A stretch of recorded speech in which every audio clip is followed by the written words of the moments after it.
Hyper Range crossover adventure scooter from the brand of Alpha Volantis. Lumabas na this 2025. Ito ang talagang basehan ng hashtag modern day specs natin mga kosa. Grabe ang tindig at exterior design, grabe din ang aerodynamic technology nito at naka-adventure settings ang tindig with sophisticated look.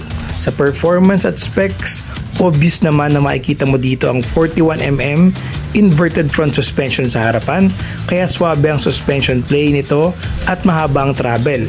Masarap sa adventure. At sa likod naman ay naka-heavy duty mono rear shock absorber na ito na fully adjustable for rebound. Medyo mataas din ang ground clearance nito as you see dahil sa adventure settings nga ito. Nasa 130 to 135mm ang ground clearance. At loaded pa ito ng ibang mga accessories.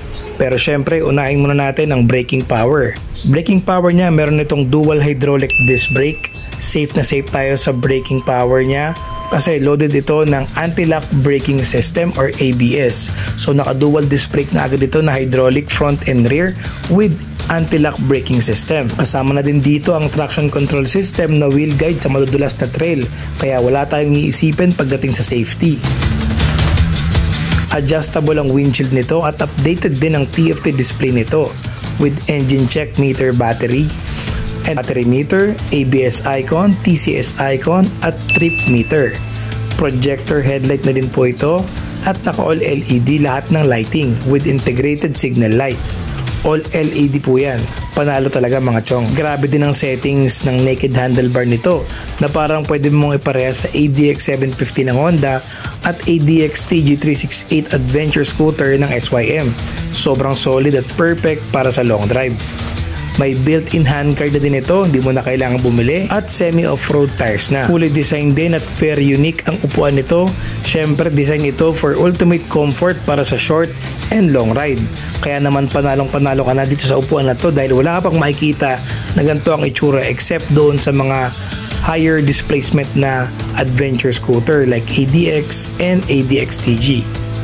Hindi pa dinidisclose ni Alpha Volantis Company ang full specs nitong Hyper Range. Pero for sure, na 180cc ito at naka single overhead camshaft, 4-stroke at 4 valves with dual injector ito. Naka chain drive din pala ito kaya panalo sa torque. Naka keyless system na din ito with anti-theft alarm at security protected chipset sa key control niya. Ayos talaga, modern na modern. Sa mga nagtatanong sino ba ang Alpha Volantis, sila ay under ng Trillion Motor Company Limited. Pangalan pa lang mayaman na.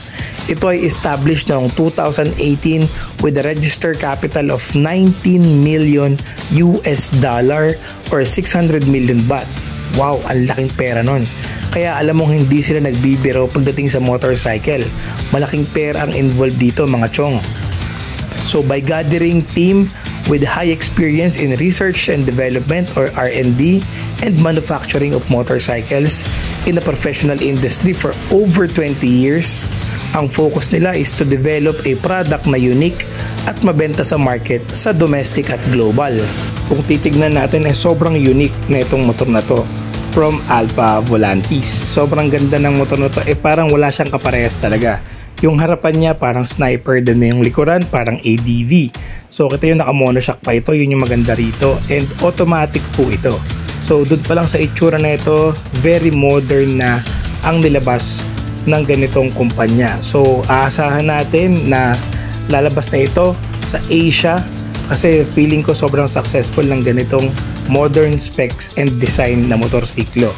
Naka-monoshock, naka-dual disc brake for safety, maganda ang makina, very unique ang design, aerodynamics ang fairings, naka-TFT display, may accessories, adjustable ang windshield, talagang parang pinagsamang sniper at ADV or adventure scooter. Naka-naked handlebar and naka-bar end cover pa siya. Tapos yung kanyang front suspension ay inverted pa, then naka-disc brake na din. Sobrang solid na itong motor na to mga bossing at sana ilabas na to sa Pilipinas agad-agad. Kita nyo yung kanyang windshield parang ADV, di ba? Sobrang solid na itong Hyper Range. Pangalan pa lang solid na. Yung mga ilaw, yung kanyang muka, yung kanyang signal light na ang tapang, sobrang ganda. Parang talagang robot ang itsura niya. Yung mga gulong niya, crossover tire din to, so pwedeng off-road ng konti and pwede rin sa patag na kalsada. at din natin, and magkabila po yung equipment box nito, and meron siyang magandang upuan. Sobrang solid ng aerodynamics fairings nito. Napakaganda siguro na ito dalhin. Chain drive din po pala ito mga bossing. So yun yung pinakapanalo sa kanya. Walang masyadong delay at mabilis to sumibat. Yan, sobrang unique and keyless din po ito. Naked handlebar, talaga namang parang pinagsamang BMW and Ducati and Roadster yung kanyang itsura. Sobrang premium ng dating and sobrang unique ng design. Kaya din siguro tinawag to na hyper range kasi yung pagka-hybrid ng itsura niya, kasi naka-chain drive siya, tapos automatic pa, naka-monoshock, tapos yung harapan niya pang-adventure yung windshield pero parang sniper yung harap, pero parehas naka-disc brake. So yung itsura niya is parang adventure semi-automatic na scooter, di ba? Napakaganda ng itsura nito, naka-swing arm din ito na parang kala mo standard na motorcycle, di ba? So monoshock, swing arm na parang big bike style ang likuran, napakaganda ng taillight, ang ganda ng tambucho, yung pinaka pipe placement niya nakataas. So yun lang, yung upuan nito is parang pang single seater lang talaga siya, pero feeling ko may kasama tong accessories para dun sa angkas niya sa likod. Pero the rest, sobrang ganda.